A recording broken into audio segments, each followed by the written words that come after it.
Hello, Cancer, pasensya na natsyempuan ka naman ng ulan. Kanina tahimik, biglang umulan ng malakas. So, baka makarinig ka lang ng mga ingay sa background. Ayun nga pala, Cancer, ito yung iyong October kapalaran reading. So, ang sisilipin natin dito, kung ano yung mga advantages or blessings or challenges na maaari mong kaharapin ngayong October, pati na rin yung mga hindi mo inaasang mangyayari. Okay? Shoutout and thank you sa mga nag-avail ng subscription and membership. Naka-flex po yung mga names nyo sa dulo ng reading. Yung mga interesado naman about my private personal reading services, panoorin nyo na lang din yung dulo nitong reading. Nandun lahat po ng details. Or basahin nyo sa mga nakasulat sa description sa ibaba ng video.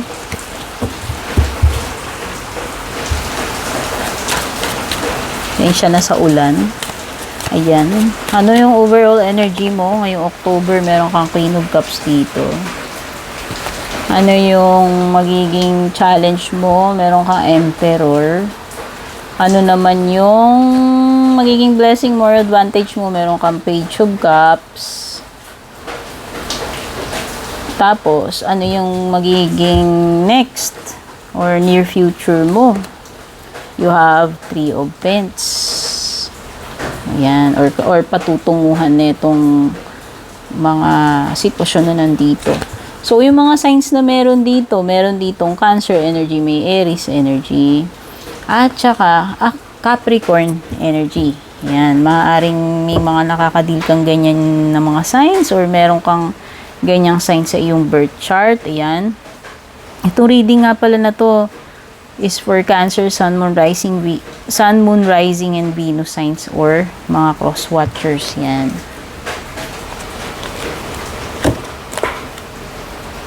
Okay, parang may nabipick up ako ditong energy ng mag-asawa or energy ng magulang, nanay, tatay, or husband and wife. Based dito sa yung overall energy, no, parang napipick up ko dito ikaw na mas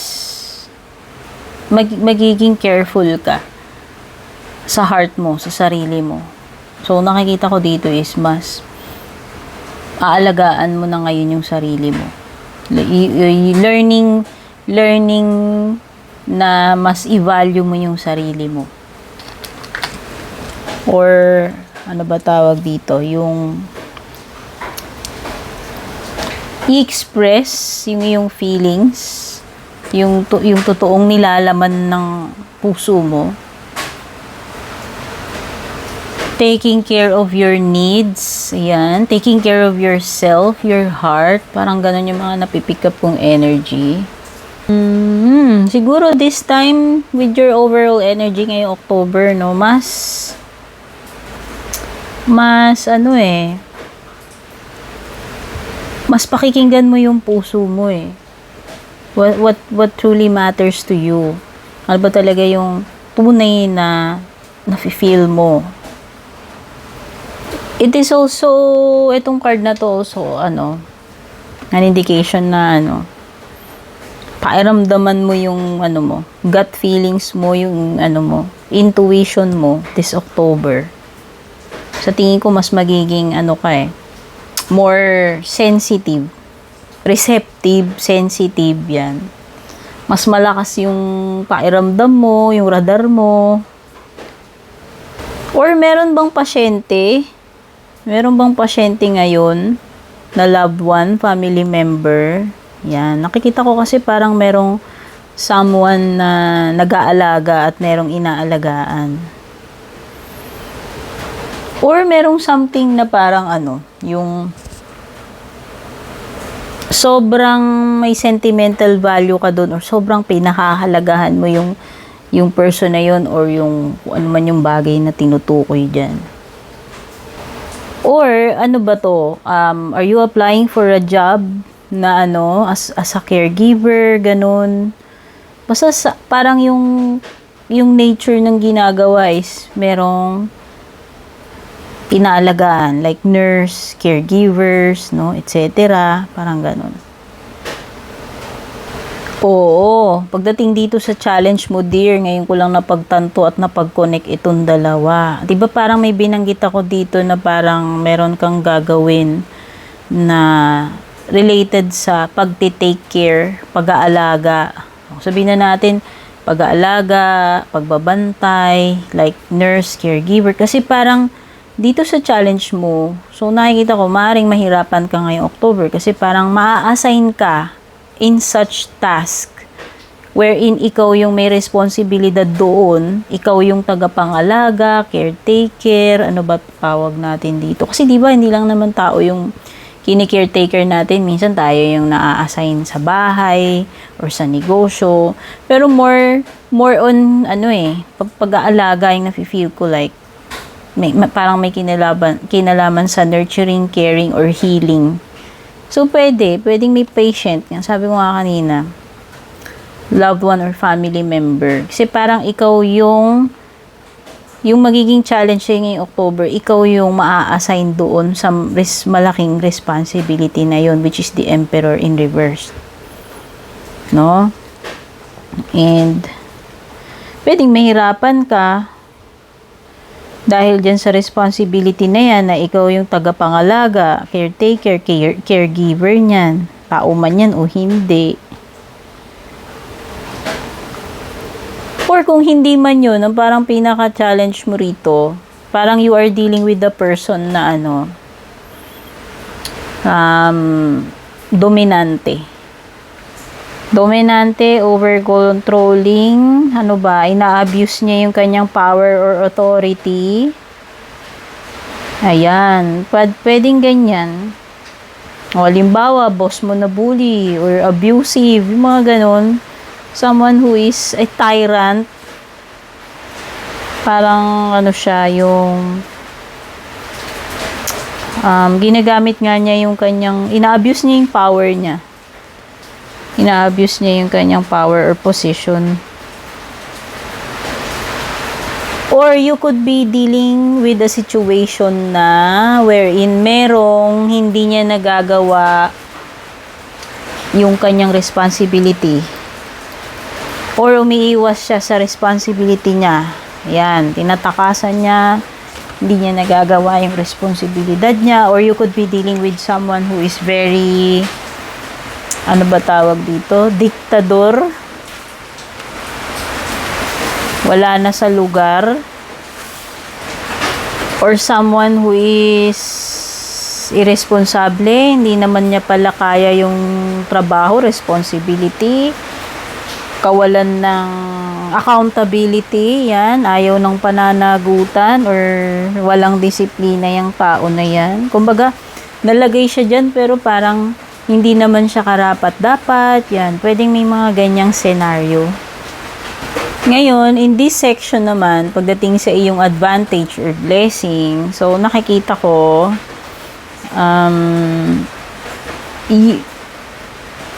kung nagkaroon ka man ng parang mga creative blocks in the past or recently, nakikita ko na makiklear out yun. Or parang this is a card din ng maturity. So, ang advantage sa'yo, ikaw yung tao na, emotionally matured, kayang mag-handle ng sitwasyon, kayang mag-handle ng responsibility, or you are responsible sa iyong mga emotions. No, nakikita ko dito is a more stable person, na ngayon, ano man iba to sa'yo ngayon, hindi ka basta-basta matitinag kasi mas stable ka na, mas matured ka, mas equipped ka na, mas handa ka na ngayon. Nakikita ko rin na mas confident ka na, and alam mo kung ano yung mga gusto mong i-pursue sa buhay mo, no? Sabi ko nga dito, parang mas susundin mo yung nilalaman ng puso mo ipo-pursue mo yung gusto mong i-pursue. Masusundin mo. Yan, masusundin mo yung what your heart is telling you to do. Nakikita ko rin na bukod sa mas matured, stable ka, mas proud ka na, mas confident ka na, ayan. Or, pwedeng indication to na kung meron kang gustong gawin, now is the time ngayong October, yan. Yang passion mo, magagawa mo yan. Kung ano man yung passion mo na yan. Ayan, nakikita ko rin dito sa iyong magiging outcome or next card is masuportado ka. Ayan, kung dati pinag-iigpitan ka, hindi ka pinapayagan. Kinokontra nila. Ngayon nakikita ko mas supportive sila sa'yo. This is also an indication na mafe-feel mo na you belong. Hindi lang yon na nagtutulungan kayo, mafe-feel mo yung support, yung teamwork. Ayan, so nakikita ko dito is a successful outcome ng kung ano man yung gagawin mo or a successful collaboration. Kung meron mang mga partnerships or collaboration, romantic man yan or hindi.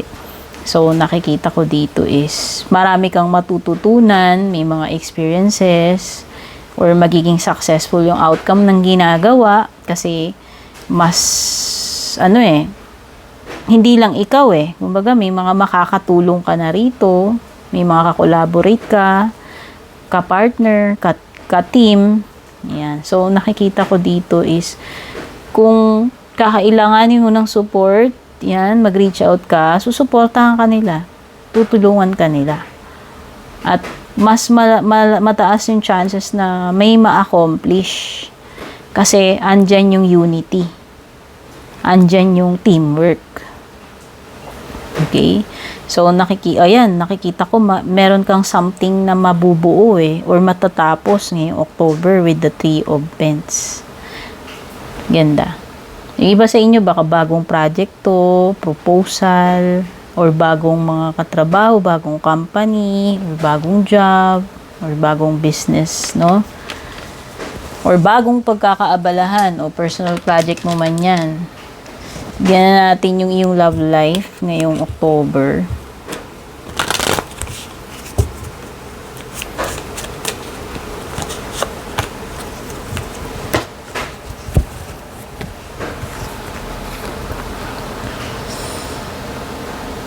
Yan, para dun sa mga single, itong unang card, specific sa mga single, maging positive ka lang. Yung mga single ngayon, maaaring may darating sa iyo May darating na pag-ibig, ayan may romance na paparating sa buhay mo. Ang importante lang dito is mag-stay positive ka lang. Maging open ka sa mga possibilities. Ayan para naman dun sa may mga kakonect na, ayan, nakikita ko dito na mukhang strong naman yung feelings or pagmamahal sa iyo nitong person na to. Mukhang magiging strong yung samahan nyo ngayong October. Ayan, hindi kayo basta-basta magkakasira or hindi basta-basta bibigay yung pundasyon or samahan ninyo. Pundasyon ng relationship nyo or samahan ninyo. Ayan kasi itong person na to, solid naman yung nararamdaman niya.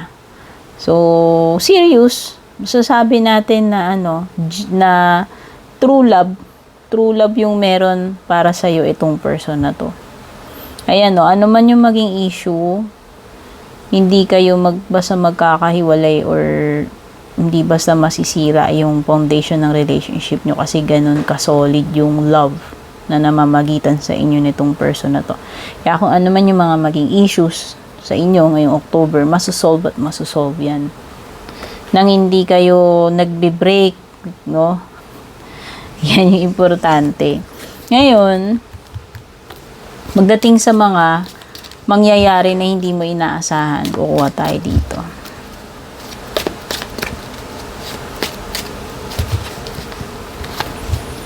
Needle and thread yung unang card mo. Oy, may hindi ka inaasahan dito pero mangyayari. Matutupad, magaganap, or makukuha mo, or maka-accomplish mo. Ayan. Hindi mo ine-expect na marireceive mo yan or mangyayari yan. kahilingan. Ayan. Naku, may mga hindi rin kayong ine-expect dito na may mga ganitong bagay. Ayan. May pagka-physical. May baka kayo nang bahala rito, pero ayan. Or baka masyado kayong fixated sa mga ganitong bagay. Pwede naman kahit hindi nyo ginagawa, pero parang bothered kayo, masyado kayong concerned, laman ng isip nyo yung mga ganitong bagay, yung mga physical, no? Ano pa? Baka merong travel na hindi mo inaasahan. Ayan, bigla, may pupuntahan ka, may biyahe. Sabi dito, literal na pagbabiyahe man ito, or kung meron kang something na pagdadaanan ngayong October na hindi mo ina-expect na mangyayari yun or pagdadaanan mo yun. May kailangan pagdaanan yan. Last is loss casket card, no? Challenging ito. Maaring may mag-end, maaring may aalis sa buhay mo. Sitwasyon man to, itong ending na to, or aalis. Tao o bagay, no? Basta meron napipintong magtapos. Hindi mo ini-expect na mag-i-end agad-agad yan, or mag-i-end yan ngayong October. Or aalis yan ngayong October, or mawawala sa'yo yan ngayong October, no? Pagdating sa mga payo at closing messages sa iyo ng Oracle cards for October, tingnan na natin. Wow! May card ng abundance. So, may mga blessings na darating sa iyo. Ang abundance ay subjective. Hindi laging pera, hindi laging material. So, depende na ano ang meaning nitong abundance na to para sa iyo. Ano yung magiging abundant ngayong October para sa iyo? O maaaring abundance ng love. Okay, hindi lang naman pera yung abundance, hindi lang naman mga gamit, 'di ba? So, 'yan. Mukhang meron kang marireceive na magagandang bagay or blessing. Sabi nga kasi dito, 'di ba, parang may something na matutupad para sa iyo.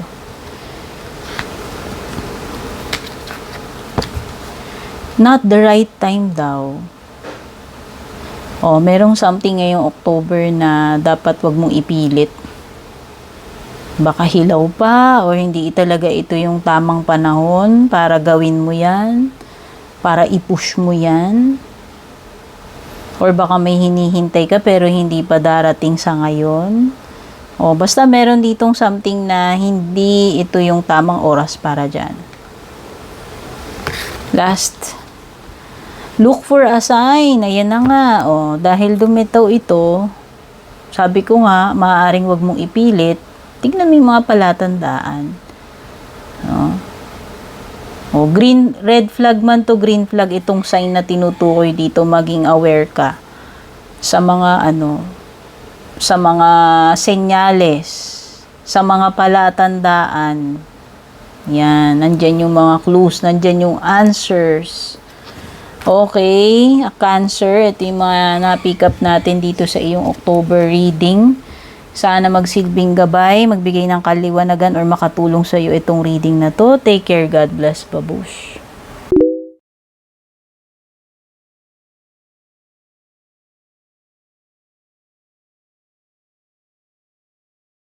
And kung balak nyo pong mag-book or mag-inquire ng personal readings ko, basahin nyo lamang po itong nakasulat sa screen or yung nakalagay sa description. Shoutout at thank you sa ating mga YouTube channel members, Juliet Saito, Vel, Mildred, Julian, Alejandra, Maya 2.6, Michael, Rosel, Belen, Melinda, Jane, Devi, Joy, Gwen, De Luna. Shoutout and thank you rin sa ating mga FB page subscribers, Alicia, Aida, Jovel, May, Ann, Jennifer, Jane, Aida, Aluwap, Emilu, Melinda, Grizel, at ang pinakabago si Shay Santos.